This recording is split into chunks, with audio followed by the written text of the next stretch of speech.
사도신경 하심으로 오늘 기도회 시작하도록 하겠습니다. 나는 전능하신 아버지 하나님 천지의 창조주를 믿습니다. 나는 그의 유일하신 아들 우리 주 예수 그리스도를 믿습니다.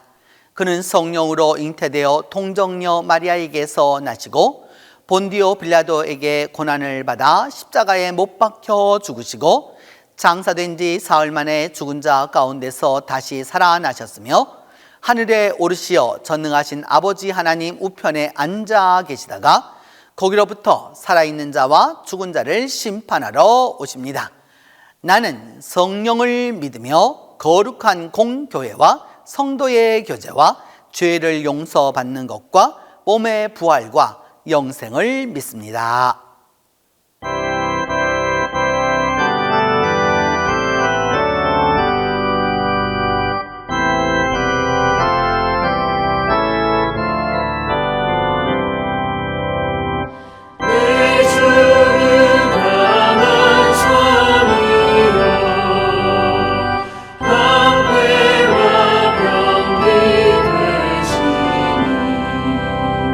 근원하는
하나님의 말씀은 요한복음 2장 13절에서 22절입니다.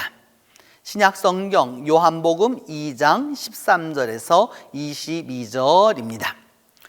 유대인의 유월절이 가까운지라 예수께서 예루살렘으로 올라가셨더니 성전 안에서 소와 양과 비둘기 파는 사람들과 돈 바꾸는 사람들이 앉아 있는 것을 보시고 노끈으로 채찍을 만드사 양이나 소를 다 성전에서 내쫓으시고 돈 바꾸는 사람들의 돈을 쏟으시며 상을 엎으시고 비둘기 파는 사람들에게 이르시되 이것을 여기서 가져가라. 내 아버지의 집을 장사하는 집을 만들지 말라 하시니 제자들이 성경 말씀에 주의 전을 사모하는 열심히 나를 삼키리라 한 것을 기억하더라. 이에 유대인들이 대답하여 예수께 말하기를 내가 이런 일을 행하니 무슨 표적을 우리에게 보이겠느냐? 예수께서 대답하여 이르시되 너희가 이 성전을 헐라 내가 사흘 동안에 일으키리라. 유대인들이 이 성전은 46년 동안에 지었거늘 내가 3일 동안에 일으키겠느냐 하더라. 그러나 예수는 성전된 자기 육체를 가리켜 말씀하신 것이라. 죽은 자 가운데서 살아나신 후에야 제자들이 이 말씀하신 것을 기억하고 성경과 예수께서 하신 말씀을 믿었더라. 오늘 본문 말씀은 성전 정화 사건입니다. 성전 정화 사건은 특별히 요한복음에 나타나는 이 성전 정화 사건으로 말미암아 예수님의 공생애가 3년이라고 하는 사실을 우리가 알게 되었습니다. 공관복음 곧 마태복음과 마가복음과 누가복음에는 성전 정화 사건이 예수님이 예루살렘에 올라가 유월절을 지키셨던 것이 한 번만 나타납니다. 그런데 요한복음에는 3번이 나타나는 것이죠. 그래서 예수님의 생애가 3년이라고 하는 사실을 알게 된 것입니다.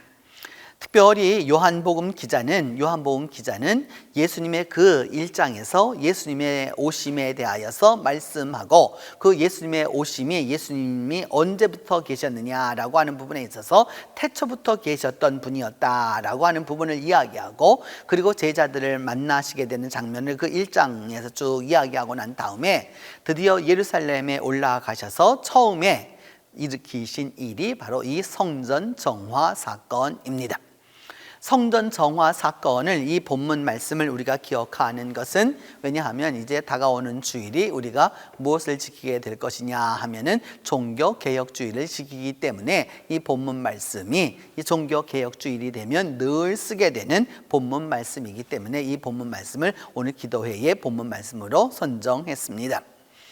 이곳에서 예수님이 말씀하시는 것은 당시 성전에 대하여서 그들이 하고 있는 일에 대하여서 그 성전 안에서 일어나고 있는 일에 대하여서 깨끗게 이렇게 하는 일들을 하셨던 것이죠.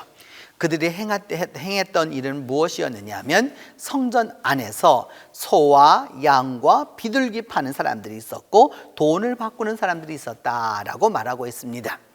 이들이 이것을 어디에서 하였느냐라고 하면 이방인의 뜰에서 하였습니다. 성전 안에는 여러 구조가 있죠. 이방인의 뜰이 있고요, 여인의 뜰이 있고요, 남자들의 뜰이 있고요, 그 다음에 제사장이 들어가는 내소가 있고요, 그리고 대제사장만 들어갈 수 있는 지성소가 있습니다. 그러면 이들은 어디에서 하였느냐? 바로 이걸 이방인의 뜰에서 하였던 것이죠. 왜냐하면 이방인이라고 하는 것은 당시에 있어서 이 이방인이라는 말은 사실 굉장히 그 차별적 언어이기 때문에 우리가 사용해서는 안 되는 다른 언어로 대체해야 하는 언어입니다. 비유대계 사람들에 대하여서는 무엇과 같으라고 생각했느냐 하면은 사람이라고 취급을 하지 않았습니다. 그리고 그 이방인의 뜰을, 그러니까 그들이 말하는 이방인의 뜰, 비유대계인들이 있던 그 뜰을 넘어서게 되면은 돌로 쳐 죽인다라고 이렇게 팻말을 해서 돌로 다 새겨서 그것을 다 붙여 놓았던 것이었죠. 그렇기 때문에 이방인의 뜰에서 행하는 것은 성전 안에서 행하는 것이지만 사실은 아무 의미가 없다라고 유대인들은 보았던 것입니다. 바로 그와 같은 모습 속에서 이들이 소도 팔았고 양도 팔았고 비둘기도 팔았고 심지어는 그래서 이들이 양들을 빨리빨리 성전 안으로 들어오기 위해서 성전에다가 양문이라고 하는 문을 다 만들었던 것이죠. 왜냐하면 그 양을 그 바깥에 두다가 빨리 가져오기 위해서 이들은 이런 일을 행했던 것입니다. 왜 이들이 이런 일을 행했을까요? 당연히 여러분, 성전에 오는 것은 이들에게 있어서 일생에 한 번 있거나 말거나 하는 그런 일입니다. 아주 귀한 일 가운데 하나였던 것인 것이죠. 예루살렘에 살고 있는 사람들은 상관없지만 그 이외의 지역에 있던 사람들은 성지 순례를 향해서 오는 그런 것이었죠. 그래서 시편에 보면 성지 순례 찬송들이 굉장히 많은 것이 바로 거기에서 그 원인이 되게 되는 것이죠. 당연히 그들이 그 시골에서 출발했었을 때에는 소도, 그러니까 하나님께 가장 제일 좋은 걸 드리는 소를 드리겠다, 또는 양을 드리겠다, 또는 뭐 비둘기를 드리겠다, 뭐 이런 여러 가지가 있게 되는데, 소라거나 양은 여러분 적어도 부자와 중산층 이상의 사람들이었던 거고, 비둘기는 가난한 사람들이 사용했던 것 가운데 하나입니다. 당연히 이런 물건들을 가지고 멀리서부터 오다 보면 여러분, 옛날 사람들은 다 걸어와야 하는 일이잖아요. 이렇게 걸어와야 하다 보면 여러분 어떤 일이 벌어지게 되고 사건이 벌어지게 되고, 그러다 보면 하나님 앞에 드리기 위해서 출발했을 때는 온전한 것이었지만 오는 길에는 그것이 다치게도 되고 또 이렇게 절게도 되고 여러 가지 일들이 벌어지게 됩니다. 그렇게 되면 성전에서는 어찌하였느냐? 당시 성전에서는 받아들이지 않았습니다. 왜? 흠 있는 것을 가져왔다라고 하는 것이었죠. 그래서 그 흠 있는 것을 가져왔기 때문에 우리는 받아들일 수 없다, 하나님께 제사를 드릴 수 없다라고 하면서 결국 그것을 뭐 하기를 원했느냐? 다른 것으로 바꿔오라고 얘기했죠. 그래서 다른 것을 바꾸기 위해서는 여러분, 그 당시 사람들이 이미 그 이방인의 뜰에서 팔고 있는 소나 양들을 살 수밖에 없었던 것이었죠. 그리고 그들은 하나님의 형상을 새기지 말라는, 하나님의 형상을 새기지 말라라고 하는 그 십계명의 구절을 가지고서 당시에는 여러분 로마 황제도 그랬고 총독도 그러하였고, 바로 이런 여러 사람들은 여러분 정치 권력을 가졌던 사람들은 자기만의 동전을 만들었습니다. 그래서 황제들은 황제에 다 동전이 있었고요, 빌라도는 빌라도의 동전이 따로 있었습니다. 총독들은 총독들 나름대로 동전을 다 만들었는데, 그 동전에는 당연히 무엇이 새기게 되었느냐? 이름과 당연히 그의 얼굴이 새겨지게 되었습니다.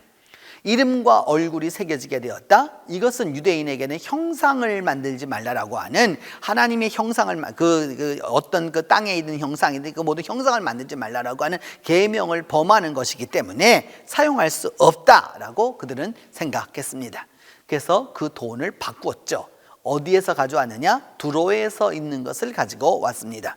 물론 두로에 있었던 동전에도, 여러분 두로에 있었던 동전에도 제가 갖고 있는데, 두로에서 온 동전에도 보면 여러분 여러 가지 형상이 새겨져 있어요. 그런데 두로에서 사용하였던 동전에는 사람의 얼굴을 사용하지 않았기 때문에 바로 이제 그것을 이용해서 돈을 바꾸었던 거죠. 바꾸면서 그냥 바꾸어 주었느냐? 그냥 순수하게 바꿔준 것이 아니라 당연히 환차손을 생각해서 거기에 이익을 붙여서 사람들에게 그것을 받았던 것이죠. 그러다 보니까 돈 바꾸는 사람들이 여기 다 있어서 예수님이 화가 나셔서 노끈으로 채찍을 만들어서 막 양도 내쫓고 소도 내쫓고 비둘기 바꾸는 사람들의 그 돈을 다, 그것을 갖다 다 쏟으셨고 상을 엎으셨고, 심지어는 그 비둘기 파는 사람들은 여러분 그래도 소 파는 사람들보다는 좀 가난한 사람들이었잖아요. 그러니까 뭐냐면 비둘기를 가지고 나가라고 이렇게 막 이야기했죠. 그래서 내 아버지의 집을 장사하는 집으로 만들지 말아라 라고 이제 말씀했던 것입니다. 이렇게 예수님께서 성전을 정화하는 일을 하자 제자들이 말하기를 주의 전을 사모하는 열심히 나를 삼키리라 하였던 그 말씀을 기억하였다라고 오늘 성경은 말씀하고 있습니다. 이렇게 성전을 정화하게 되자 당연히 거기에 기득권 세력으로 있었던 유대인들은 예수님을 향하여서 다가옵니다. 그리고 거기에 대하여서 대항합니다. 왜 이렇게 하고 있는 일들이 이미 전례대로 수백 년 동안 이렇게 해왔는데 내가 무슨 권리로 도대체 이런 일을 행하느냐? 도대체 무슨 권리로 이 일을 행하느냐? 내가 보여줄 수 있는 표적이 무엇이 있느냐? 라고 이렇게 따지게 됩니다. 우리가 생각해 보면 우습죠, 여러분? 죄진 놈이 오히려 더 큰 소리를 하고 있는 것이죠. 내가 무슨 표적을 지을 데 있어서 이런 일을 행하느냐라고 말하니까 예수님이 성전을 다 헐어라. 이 성전을 다 헐면 내가 사흘 동안에 그것을 도로 다시 일으켜 놓겠다라고 딱 이렇게 말씀합니다. 이 이야기를 들었던 유대인들은 기가 막혔죠. 왜냐? 그 성전을 짓는데 몇 년이 걸렸느냐? 46년이 걸렸기 때문입니다. 이것은 이두메 사람이었던 헤롯 대왕부터 시작되어서 46년 동안을 성전을 지었는데 그 성전을 헐어내면은 어찌하느냐? 사흘 안에 일으키겠다. 기가 막힌 것이죠. 실질적으로 여러분 지금도 이 성전 기초석이 있는 곳을 이렇게 그 통곡여병 옆으로 해서 쭉 들어가 보면 종이 한 장이 들어가지 않습니다. 종이 한 장이 들어가지 않게 그렇게 아주 견고하게 찍은 성전이거든요. 근데 사흘 만에 다 짓겠다고 그러니까 말도 안 되는 소리를 하고 있다라고 이렇게 얘기하는 거죠. 그런데 요한복음 기자는 거기에 한마디를 덧붙였습니다. 이것은 예수께서 성전된 자기를 가리켜서 하신 말씀이었다라는 거죠. 사흘 만에 일으키겠다라고 하는 것은 사흘 만에 이렇게 죽었다가 다시 부활하게 될 것을 말씀하신 것이었고, 결국은 제자들도 언제 가서 이 일을 깨닫게 되었느냐? 예수께서 부활하신 다음에 가서야, 그때 가서야 이 말씀하신 것을 기억하고, 성경과 예수님이 하신 그 말씀을 이제 믿게 되었다라고 오늘 요한복음 기자는 말씀하고 있는 것입니다. 여러분, 신앙은 언제나 개혁되어야 한다라고 하는 것이 우리 장로교회 개혁교회의 그 모토입니다. Ecclesia semper reformanda est. The church is reformed always라는 거죠. 교회는 언제나 개혁되어야 한다라고 하는 이 표현을 가지고서 오늘까지 우리 개혁교회가 존재해 오고 있습니다. 여기에는 여러분, 개혁이라고 하는 말에는 혁명이라는 말과 개혁이라는 말은 다른 거예요.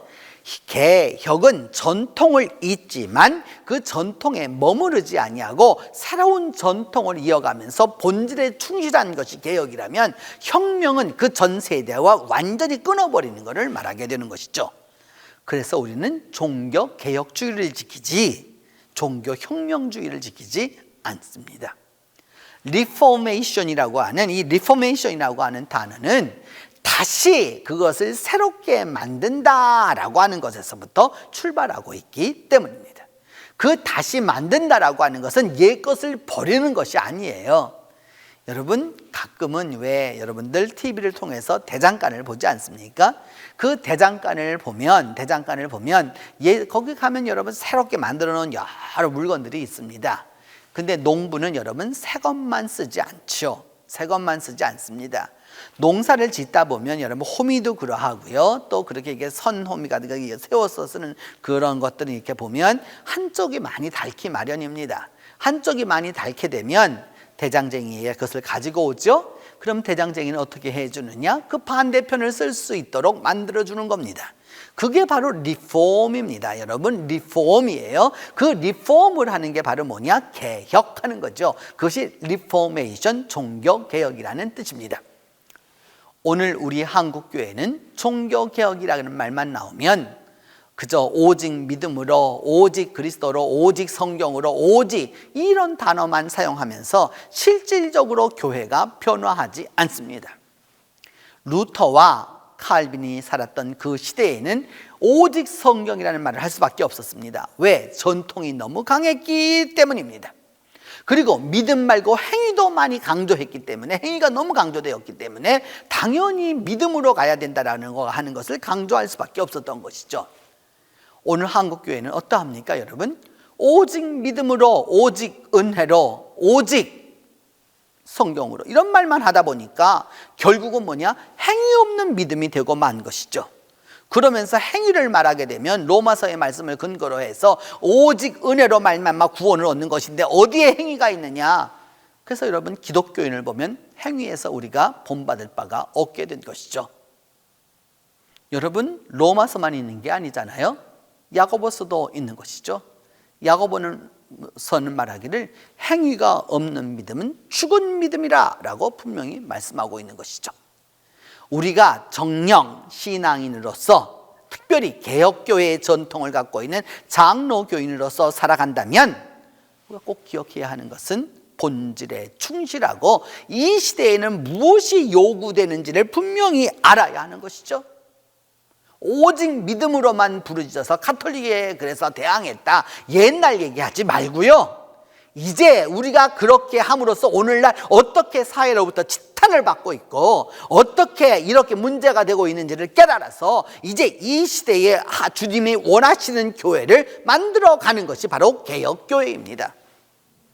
그것은 믿음으로 가지만 행위도 동반해야 하는 것이죠. 성경을 중요시하지만 성경과 더불어서 교회의 전통도 중요한 것입니다. 개혁한다는 이름하에 전통을 그냥 가벼이 여기는 우를 범해서는 안 되는 것이죠. 물론 은혜로 구원을 얻습니다. 그러나 은혜로 구원 얻은 사람의 행동의 그 열매를 보면 구원 받았는지 안 받았는지 여러분 하나님이 아시기 전에 이미 우리가 보아도 뻔히 보입니다. 많은 사람들이 말하죠. 내가 하나님이냐, 어떻게 우리가 구원받았는지 아느냐고 이렇게 말하죠. 여러분, 인간이 보기에도 그리 허술할진데 하나님 앞에 감히 설 수 있겠습니까? 믿음은 그런 것이죠. 오늘 우리가 예수님의 이 성전 정화 사건을 통해서 다시 한번 믿음의 본질을 기억하고 그 믿음의 본질을 기억하면서 하나님의 뜻이 구체적으로 어디에 있는지를 깨달을 때만이, 그리고 그것을 그렇게 해서 믿음을 바로 세울 때만이 우리는 진정 개혁교회 교인으로 종교개혁가의 전통을 이어서 성경에 충실한 교인으로 살아갈 수 있을 것입니다. 우리 함께 기도하겠습니다. 첫 번째는 우리의 믿음이 근본으로 돌아갈 수 있도록 위하여서 기도하겠습니다. 우리의 믿음이 현실적으로 주어지고 있는 여러 가지 현상적인 것이 아니라 근본으로 돌아갈 수 있도록 위하여서 기도합니다.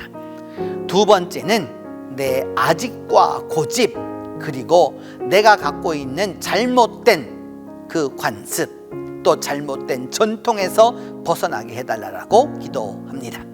세 번째는 그리스도가 추구하신 신앙의 본질을 우리가 따라갈 수 있도록 위하여서 기도하겠습니다. 그리함으로 말미암아 진정으로 예수 그리스도의 신앙의 본질을 따라가는 교회가 되도록 위하여서 기도하겠습니다. 우리 교회 일남선교회 일여전도회에 하나님이 더욱더 강건하고 평안한 안식을 더하여 달라고 우리 일남선교회와 일여전도회를 위하여서 기도하겠습니다. 이 네 가지 제목을 놓고 우리 함께 기도합니다. 하나님, 우리가 믿음 생활하면서 어느 사이 여러 가지로 때가 묻었고 여러 가지로 때가 묻어서 그것이 굳어버린 것들이 많이 있습니다. 하나님, 이 시간 우리가 기도하고 원하오니 우리가 근본으로 돌아가서 믿음의 근본이 무엇인지를 올바로 깨달을 수 있도록 하나님이 함께하여 주시옵소서. 예수님께서 2000년 전 성전에 들어가서 그 성전 정화 사건을 일으키셨던 것처럼 우리 자신이 우리 자신에 대하여서 청화할 수 있도록 하나님이 함께하여 주옵소서. 주님, 내가 가지고 있는 아집들, 고집들, 그리고 내가 갖고 있는 전통이라는 관습들에서 벗어날 수 있도록 하나님이 함께하여 주시고 믿음 안에서 올바로 설 수 있도록 하나님이 도와주시옵소서. 그리하여서 예수 그리스도께서 추구하신 신앙의 본질을 따라가는 우리 모두가 될 수 있도록 하나님이 도와주옵소서. 진정으로 개혁교회 교인이 되게 하여 주시고 개혁신앙을 가지고 나아가는 우리 모두가 될 수 있도록 하나님이 함께하여 주옵소서. 또한 아버지 안에 우리 교회 일남선교회와 일여전도회 회원들을 기억하여 주시고 주님, 더욱더 영육간에 강건하게 하여 주시고 주님, 모세는 나이가 들었으나 알력이 부족하지 아니하고 기운이 없지 아니하였다는 그 성경의 그 기록이 우리 일남선교회와 일여전도회 회원들에게 그대로 이루어질 수 있도록 하나님이 함께하여 주시기를 기도하고 원합니다. 그리하여서 이때에 주님 2021년도 종교개혁주의를 맞이하면서 우리 한 사람 한 사람이 개혁되고 또다시 개혁되어서 믿음의 본질로 돌아가 진정으로 주님이 원하시는 교회와 진정으로 주님이 원하시는 교우들로 다시 한번 거듭나는 역사가 있도록 하나님이 함께해 주시옵소서. 이제 주님께서 가르쳐준 기도로 오늘 기도회 마치도록 합니다. 하늘에 계신 우리 아버지, 아버지의 이름을 거룩하게 하시며 아버지의 나라가 오게 하시며 아버지의 뜻이 하늘에서와 같이 땅에서도 이루어지게 하소서. 오늘 우리에게 일용할 양식을 주시고 우리가 우리에게 잘못한 사람을 용서하여 준 것 같이 우리 죄를 용서하여 주시고 우리를 시험에 빠지지 않게 하시고 악에서 구하소서. 나라와 권능과 영광이 영원히 아버지의 것입니다.